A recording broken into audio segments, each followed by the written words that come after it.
All right, so the warm-up, so the three things we're going to talk about today to review fractions. Simplifying them, adding and subtracting them, multiplying them.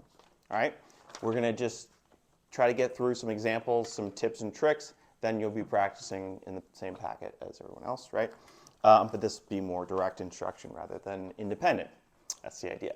Okay, so in order to talk about simplifying, like anything, I don't want you, yes, there are steps, and we will talk about the steps, but I much would rather have you understand what it is that you're doing when you simplify, right?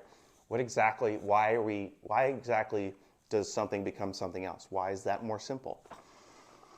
So we'll look at this example here, right? 2/8 becomes 1/4. It gives us this one, right?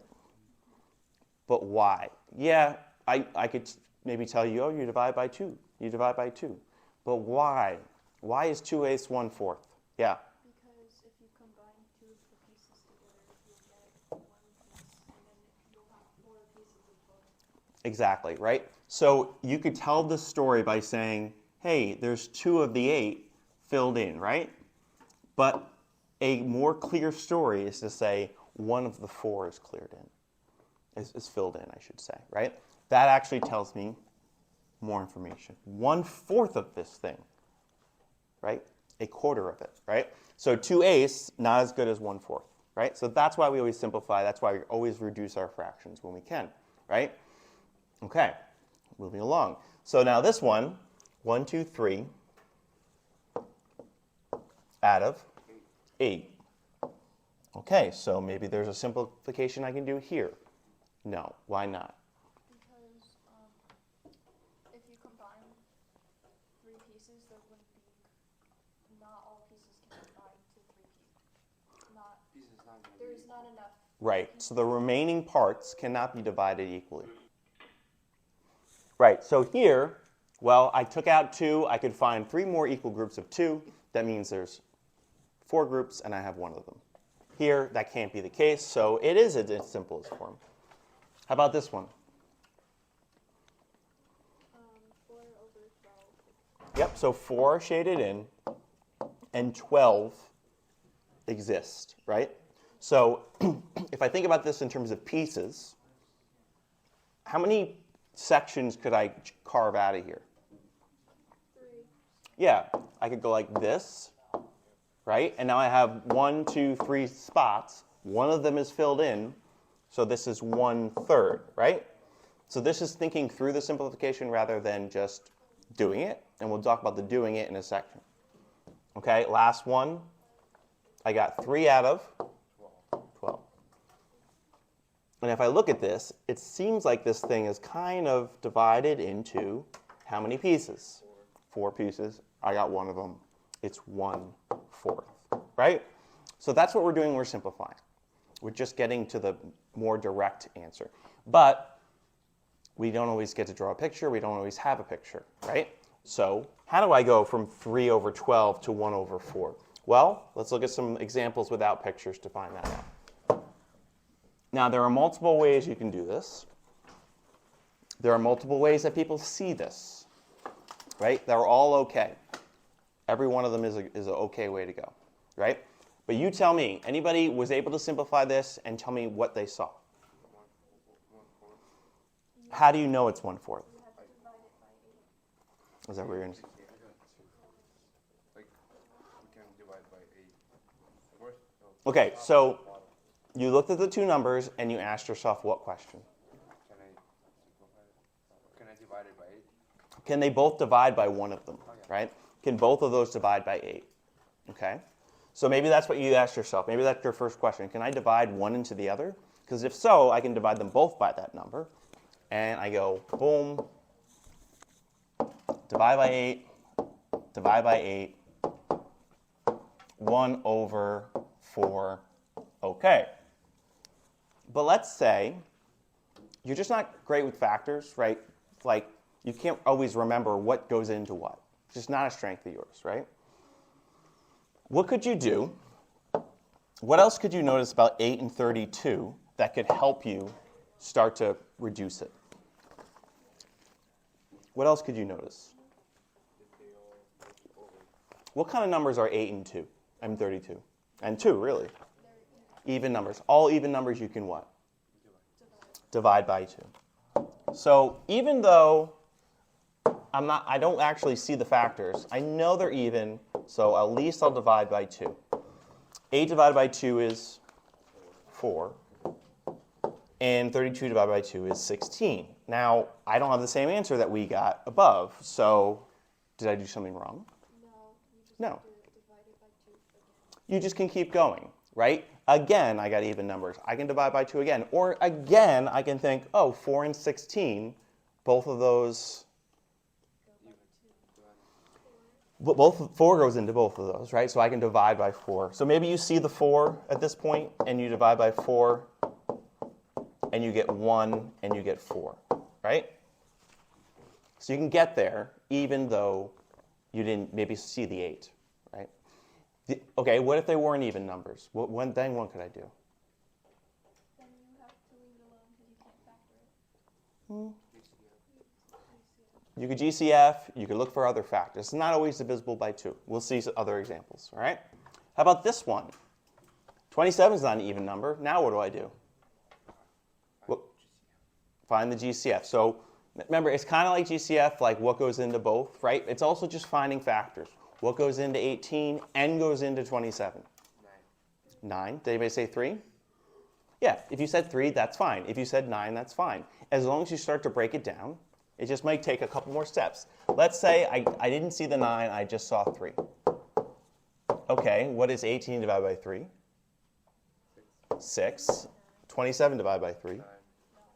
9. The only thing that you have to make sure is that you always check if you can keep going.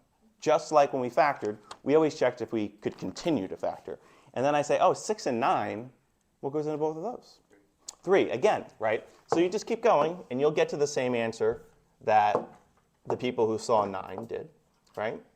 Divide by 3, divide by 3, and I get 2/3, which is the same thing I would have got if I divided by 9 and 9 at the beginning, because 3 times 3 is 9, right? Now, where a lot of people will lose points or mess up is they do one, they say, oh, I divided by 3, I simplified it. But they didn't check if they could keep going, right? Because that's not fully simplified. It's a little more simplified, but it's not fully simplified, right?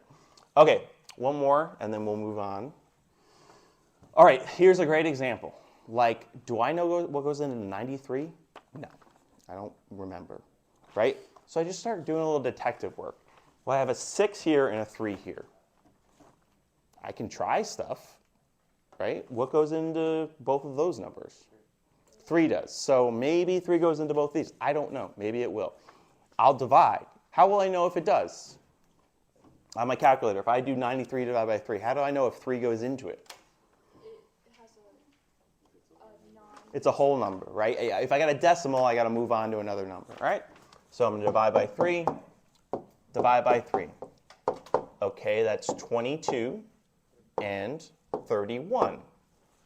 How do I know if I can keep going? This is tricky. At this point, you got to kind of break them down. If you're not sure, you go, okay, 31, what are my factors? 31 and 1, that's it, right? Nothing else goes into that, so you really can't break that down any further. There's nothing else you can divide by. You're fully simplified. Does that make sense, that process? Okay, so let's stop for a second and just kind of review what fractions are. What are fractions, in your own words? Yeah. They are pieces, whole numbers separated into smaller whole numbers. Correct. Yeah. I was going to say pieces of a whole. Correct. I was going to say parts of a whole. We're all correct. Parts of a whole, right? And we call that ratios, right? A ratio, like 3/4 is a ratio, right? That's why it's a rational number, because it's a ratio in and of itself, right? But they're not just parts of a whole. At the same time, fractions are what? Put that away, please. Fractions are what? They, Like if I have 3/4, they're what's happening? They're dividing. Fractions are division. which is what makes them tricky is because they're two things at once. So fractions are division. Okay? Don't forget that. You get into all the tricks and all the things, and then you forget, oh, wait, it's division, right? Okay. What else do we know about fractions? There's a bigger number, like if there's a number that's more than a whole number, you would put it into a mix. True. That is a true statement. In this unit, we won't be dealing with mixed numbers. Okay? We actually prefer the improper fraction. How about this? You can have equivalent fractions. What does that mean? We had some already today. Oh, isn't the 4/12 and 3/12? Close. 4/12 equals what? Equals 1/3. 1/3. What makes them equivalent? What does it mean to be equivalent? Because they're both factors of 12. That's not why they're equivalent, though. That is how we found out, but what makes them equivalent? The word. They're equal to each other, then why don't we just say equal? Because they are the same number. They're equal, but are they the same? Are they the same numbers? No. So equivalent is equal, but not the same. Okay? Okay, how could I prove that those are equivalent? Last piece here. How could I prove that 4/12 and 1/3 is equivalent? Not divide by 4. That's how you found out. How can I prove it? Close. What's the actually, it wasn't the first. What's the second thing we said about fraction? They are division. Fractions are division, right? And I'm basically saying that 4 divided by 12 equals 1 divided by 3, right? When I set this up, that's what I'm saying. That's the sentence I'm saying. 4 divided by 12 equals 1 divided by 3. They're the same number. How could I test that? No, I'm saying how could I test that this is true? How could I? You're already doing it. What are you doing? What did you do? 4 divided by 12, and you got 0.333 forever. And if you do 1 divided by 3, you get 0.333. That's proving it, right? That's proving that that is equivalent to that. They are equal, right? And if you ever are forced to reduce something, to simplify, and you're not sure if you did it right, you could do that. You can just do the division, right? And then you can check your work, and then you'll know, oh yeah, I simplified it right. Okay? All right, so that's one piece of simplifying fractions. All right, so to simplify, let's just make sure we know what we're trying to do. We're trying to get the smallest numbers by dividing. Okay? And if you know your factors, use them. So you can factor or just start dividing.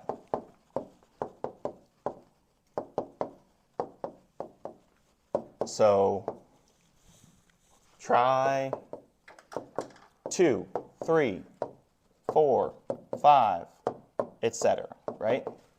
There are rules to divisibility that will tell you, oh, this type of number always divides by 5. If you don't remember those rules, that's okay. Just start trying. Start trying to divide. Okay? So that's simplifying. Any questions on simplifying before we continue? All right. Now let's talk about operations. What do I mean by operations? Just Like method. no, there are math operations. What operations are there? What are the order of operations you've been talking about? A problem. Like how to What's in the order of operations? PEMDAS. Parentheses, exponents, multiple, divide. Right, so operations means, in this case, multiply, divide, add, subtract. So doing that with fractions, right? First, we'll talk about adding and subtracting. Okay, anybody remember what you need when you add and subtract a fraction? Yes, you do. Okay, you need common denominators, always, when you add and subtract. But what does that even mean?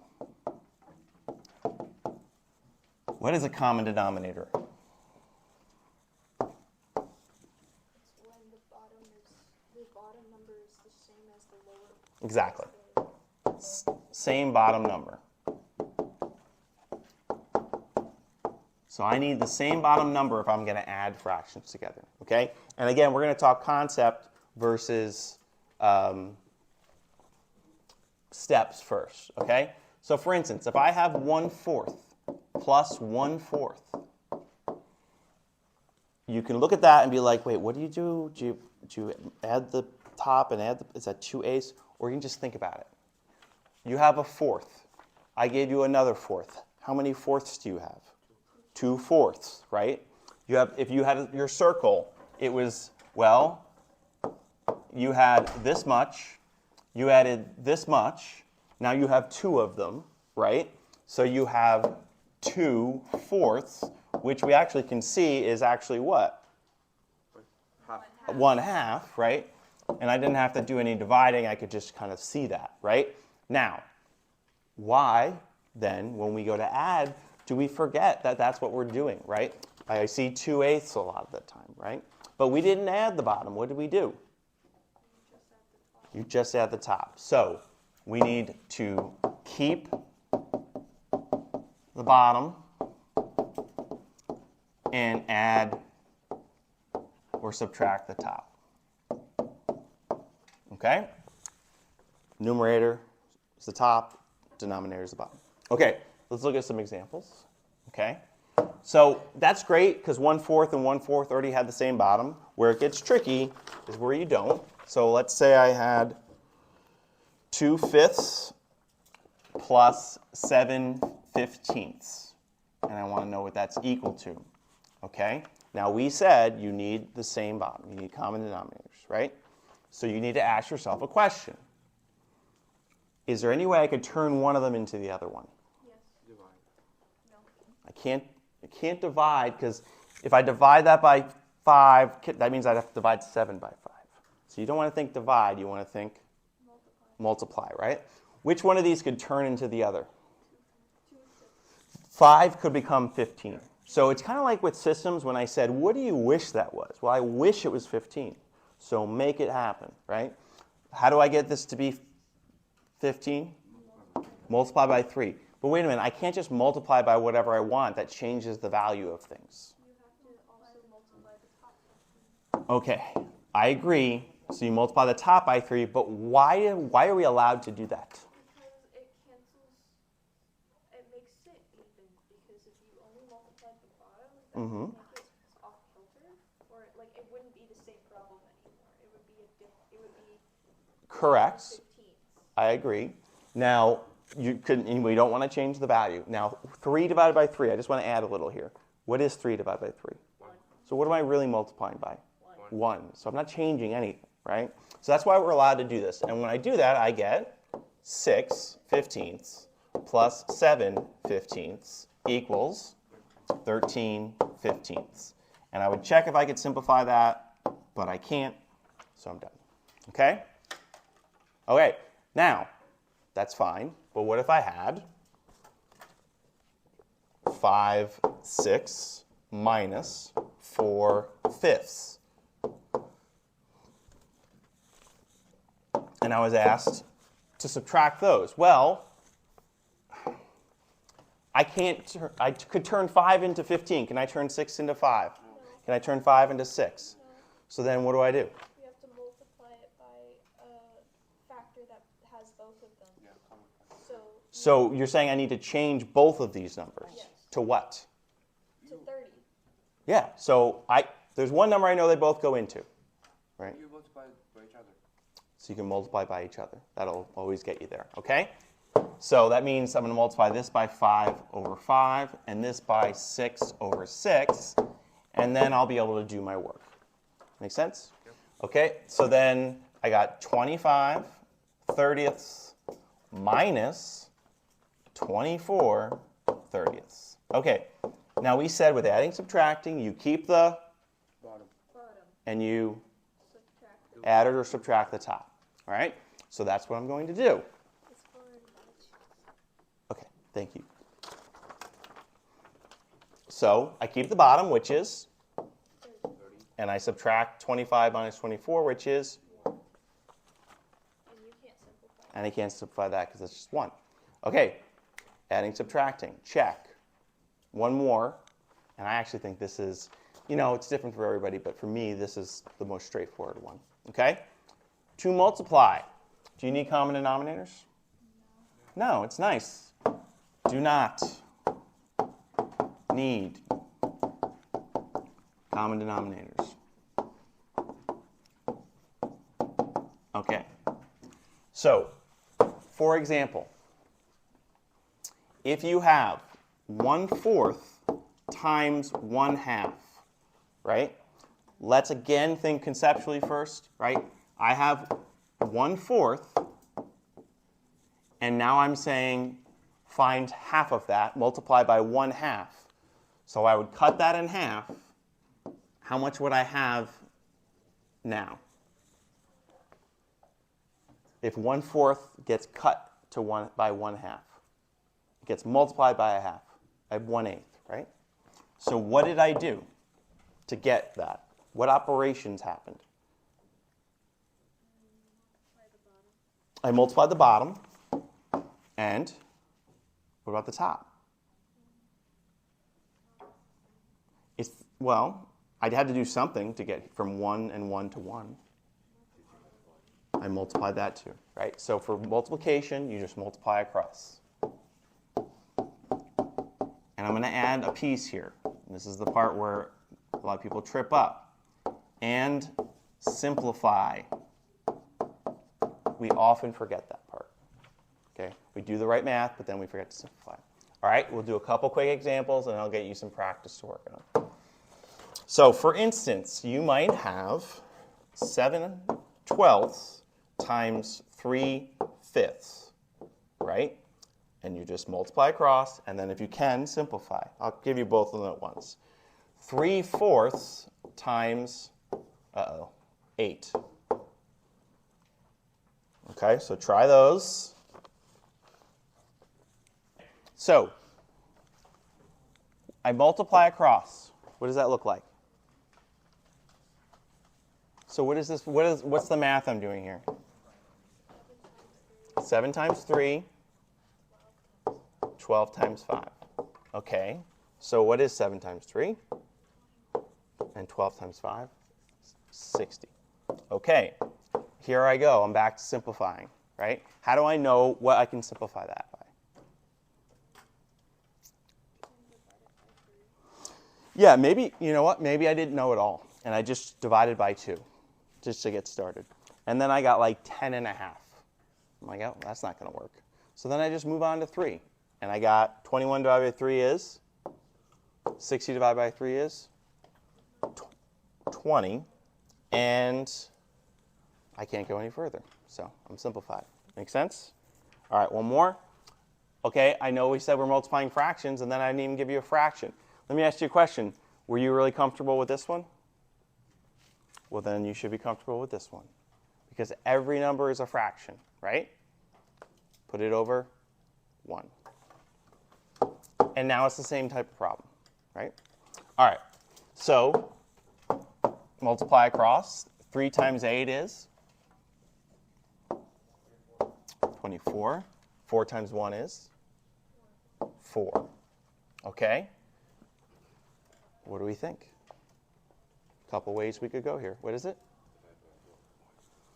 What do you mean by that?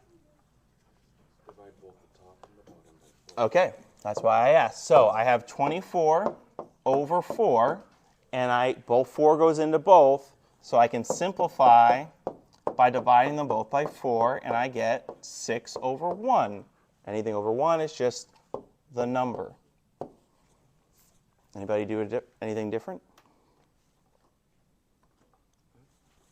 Anybody just go like, oh, that's 6.